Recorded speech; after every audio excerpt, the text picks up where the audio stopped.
මේ කතාව ඔයාට වැදගත් වෙනවා. ඒකට හේතුව මේ පුතේ මේ විභාගයට තව මාස කිහිපයක් තියෙන්නේ. හරි? එතකොට ඒ විභාගයට මාස කිහිපයක් තියාගෙන අපි කරන වැඩ ප්‍රමාණය ඇද්ද මදිද තව වැඩ කරන්න ඕනද කොහොමද අපේ කැපකිරීම අපි කරන්න ඕනේ මෙන්න මෙහෙම මේ දේවල් ගැන ඔයාට හොඳ අදහසක් තියෙන්න ඕන. හරි? ඒ නිසා මේ මෙන්න මේ වගේ පොඩි අදහසක් වල උඩ දා ගන්නකො. අනිවාර්යයෙන් මේ තුනක් ගන්නවා කියලා. මම අනිවාර්යෙන් මේ තුනක් ගන්නවා. හරි ඒකට අපිට අපේ කැපකිරීම මත අපේ මහන්සිය මත අපිට දේවල් ලැබෙනවා. ඒ වගේම තමයි පුතේ අපිට මොකක් හරි සබාදහමෙන් හරි දෙවියන්ගෙන් හරි නැත්නම් නේද මේ විශ්වයෙන් හරි මොකක් හරි ආශිර්වාදයක් තියෙනවා නම් ඒකත් අපට උදව් වෙනවා. හරි ඒකත් අපට මේ විශ්ව ශක්තියනුත් අපට උදව් වෙනවා. මට පුළුවන් කියලා අපි නිතරම කියනවනම් අන්න මට පුළුවන් වෙනවා. මට බෑ අනේ අමාරුයි ගා ඉන්නවනම් නෙගටිව්ස් තමයි අපි වටා කැරකෙන්නේ. හරි? ඒ නිසා පොසිටිව් දේවල් වලින් අපේ ජීවිතය පුරව ගන්න පුළුවන් නම් ඒක මරු. ඒක නියම වැඩක්. හරි ලස්සන වැඩක්. අපේ ගොඩක් දේවල් සාර්ථක කරගන්න පුළුවන්. තෝමස් අල්වා එඩිසන් ඉන්නවනේ. තෝමස් අල්වා එඩිසන් තමයි මේ නේද? විදුලි බල්බය හොයාගත්තේ එතුමානේ. ඉතින් මෙයා ගාව හිටියා ටෙස්ලා කියලා එයාගේ සේවකයෙක් හිටියා එයාගේ ලැබ් එකේ. නිකොලස් ටෙස්ලා කියලා. ඒතර මේ ටෙස්ලා කියන්නේ මෙයාගේ මේ අත්උදව්කාරයා නැත්නම් එයාගේ ලැබ් එකේ වැඩ කරපු කෙනා. එයාත් ප්‍රබල සංකල්ප සහ සිද්ධීන් නැත්නම් ප්‍රබල සොයා ගැනීම ගොඩක් කරපු කෙනෙක්. මේ ටෙස්ලා හොයාගත්තු බල්බය කොයි වගේ එකක්ද එයා සහ එයාගේ නම නිපැයුම් කොහොමද කියන එක වෙනම දෙයක්. ඒ ගැන ලොකු කතා ගොඩක් තියෙනවා. මේ නිකොලස් ටෙස්ලා ගැන. හැබැයි නිකොලස් ටෙස්ලා කොහොම හරි මැරෙනවා හෝ මරනවා හෝ මොනවා හරි දෙයක් වෙනවා. නමුත් ටෙස්ලාගේ නව සංකල්ප ගණනාවක් තියෙනවා. මම ඉතා ඉක්මනින් ඒ ගැන පුංචි අදහසක් කියන්නම්. එයා හොයාගන්නවා මේ විශ්ව ශක්තියින් ගැන. මේ විශ්වයේ තියෙන ශක්තියින් ගැන.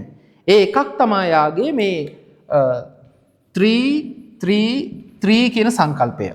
3 කියන සංකල්පය. එයාගේ තවත් සංකල්පයක් තියෙනවා 5 කියන සංකල්පය. 5 කියන එක. 555 කියන එක. මේ කියන සංකල්ප වලට වඩා වැදගත් සහ ගොඩාක් සාර්ථක වෙච්චි සහ ගොඩාක් ජනප්‍රිය වෙච්චි සංකල්පයක් තියෙනවා පුතා. ඒක තමයි 369 කියන සංකල්පය. මේක තමයි ඔයාලට වැදගත් වෙන්නේ. 369 කියන සංකල්පය.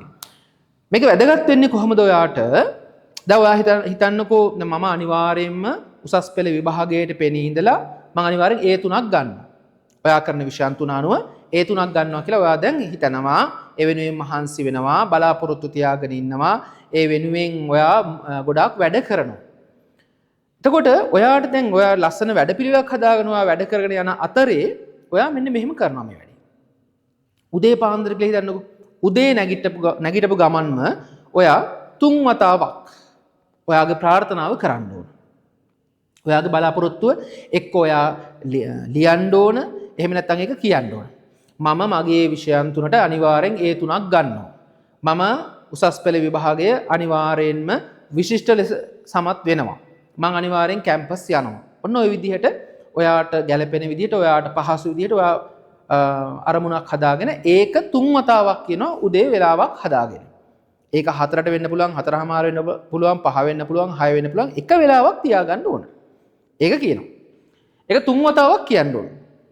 දවල් කාලේ ඔයා මොනතරම් බිසි වුණත් පුතා මොනතරම් ඔයා වැඩ අධික කෙනෙක් වුණත් ඉස්කෝලේදී වෙන්න පුළුවන්, පන්තියේ වෙන්න පුළුවන් මොනතරම් වැඩක යෙදිලා හිටියත් 6 වතාවක් ඔයා ඒක කරනවා. 6 වතාවක්. හවසත් එහෙමයි. එහෙම නැත්නම් රාත් එහෙමයි. වෙලාවක් හදාගෙන ඔයාගේ ඒ ප්‍රාර්ථනාව, ඔයාගේ ඒ අරමුණ ඔයා එක්ක ලියනවා නැත්නම් කියනවා 9 වතාවක්. මම කැම්පස් යනවා, එයා කැම්පස් යනවා කියලා ඔයා එහෙම කියනවා. මම මගේ විෂයන් තුනට විභාගයෙන් A3ක් ගන්නවා කියලා අනිවාර්යෙන් ඔයා එහෙම 9 වතාවක් කියනවා. උදේට 3 පාරයි, දවල්ට 6 පාරයි, රාට 9 පාරයි. 3 වතාවක්, 6 වතාවක්, 9 වතාවක් වශයෙන් ඔයා ඒක එහෙම කියනකොට පුතා මේක මන්තරයක් බවට පත් වෙනවා. මේ විශ්ව ශක්තියින් ටික ඔක්කොම එකතු වෙනවා.